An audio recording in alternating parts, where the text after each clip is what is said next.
Abu Dhabi authorities began installing COVID-19 facial scanners at public places on Monday, June 28. Welcome to OWWA and ROF's news update. If you are new in this channel, please consider subscribing and get updated.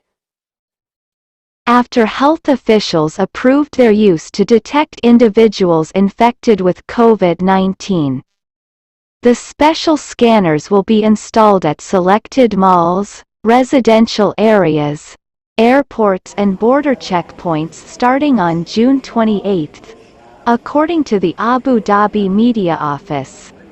The scanners were already activated in some places on Monday morning. Those found positive of COVID-19 will not be permitted to enter the premises and must take a PCR test within 24 hours.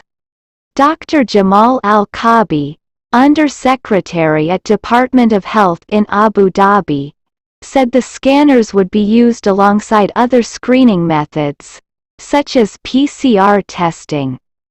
The approval of the use of facial scanners follows a trial in Gantut, Yas Island and Musafah that recorded more than 90% accuracy, with 20,000 people tested.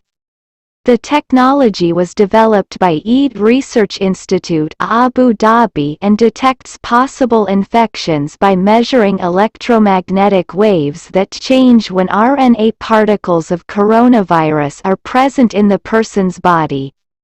This proves that UAE is an advanced country in fighting COVID-19.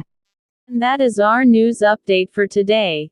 Thank you for watching. Please do support by hitting subscribe button and don't forget the tiny bell to get updated. See you in the next video.